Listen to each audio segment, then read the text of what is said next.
Hi friends, நம்ம தொடர்ந்து 30 நாள் ஹேர் க்ரோத் சேலஞ்ச் தான் பார்க்க போகிறோம். எதை வச்சுன்னா ஃப்ளாக்ஸீடை வச்சு தான் நம்ம ஹேர் க்ரோத் சேலஞ்ச் பண்ண போகிறோம். பார்த்திங்கன்னா இந்த ஹேர் க்ரோத்துக்கு எதுக்காக ஃப்ளாக்ஸீடை நான் எடுத்திருக்கேன்னா, இந்த ஃப்ளாக்ஸீடு வந்து நம்ம முடியை வேகமாகவும் அடர்த்தியாகவும் வளர செய்யும். அதுக்காக தான் இந்த ஃப்ளாக்ஸீடை மெயின் பொருளை எடுத்து நான் 30 நாள் ஹேர் க்ரோத் சேலஞ்ச் பண்ண போகிறேன். இன்றைக்கி டே 1 ஃபஸ்ட்டு ஹேர் பேக் இது தான். இப்போ பார்த்தீங்கன்னா என்னோடய ஹேரை நான் உங்களுக்கு காட்டுறேன். இது 33 இன்ச்சு இருக்குது. நான் வந்து 35 இருந்துச்சு, 2 இன்ச்சு வந்து கட் பண்ணிட்டேன் ஒன்று போல்.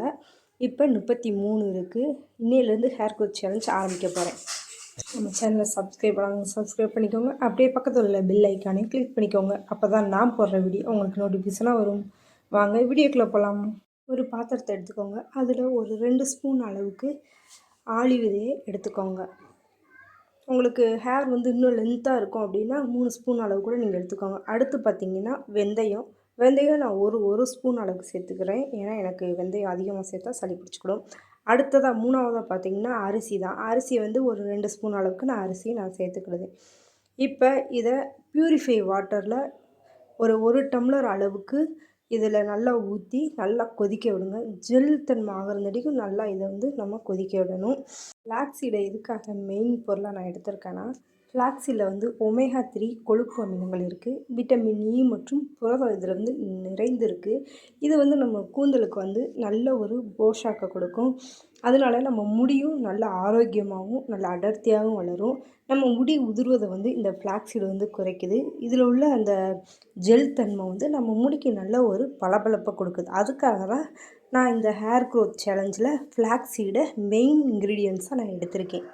இப்போ இது நல்லா கொதிக்குது. இது இன்னும் நல்லா கொதிக்கட்டும். ஜெல் தன்மை ஆகிற அளவுக்கு இதை நல்லா கொதிக்க விடுங்க. இது வந்து ஒரு 6லேருந்து 7 நிமிஷத்தில் இந்த ஜெல் வந்து ரெடி ஆயிரும். அடுப்பை வந்து சிம்மில் வச்சு இதை கொதிக்க விடுங்க. ஹை ஃப்ளேமில் வைக்க வேண்டாம், சிம்மிலே இருக்கட்டும். இப்போ இது ஓரளவுக்கு நல்லா கொதிச்சிருக்கு. இன்னும் கொஞ்சம் இது நல்லா கொதிக்கட்டும். இப்போ இது நல்லா கொதிச்சிருச்சு. இப்போ அடுப்பை ஆஃப் பண்ணி அப்படியே ஆறுறதுக்கு முன்னாடியே தனியாக ஒரு ஃபில்டரில் நம்ம ஃபில்ட்ரு பண்ணி எடுத்துக்கணும். இந்த சூடு இருக்கும்போதே ஃபில்ட்ரு பண்ணிக்கோங்க. இல்லைன்னா ஃபில்ட்ரு பண்ண முடியாது. இல்லைன்னா துணியில் ஃபில்ட்ரு பண்ண மாதிரி இருக்கும். சூடு இருக்கும்போதே ஃபில்ட்ரு பண்ணால் ஈஸியாகவும் நம்ம ஃபில்ட்ரு பண்ணிக்கலாம். அதுக்காக தான். இப்போ இந்த ஃப்ளாக்ஸீடு ஜெல் ரெடி ஆயிடுச்சு. இதை இப்படியே நல்லா ஆற விட்டுருங்க. சூடாக இருக்கும்போது பார்த்திங்கன்னா தண்ணி மாதிரி தான் இருக்கும். ஆறிடுச்சுன்னா கொஞ்சம் ஜெல் மாதிரி ஆயிரும். இது ஆறுனடிக்கு நல்லா வெயிட் பண்ணிவிட்டு அதுக்கப்புறம் நம்ம இதை யூஸ் பண்ணலாம். இது இப்போ நல்லா ஆறிடுச்சு.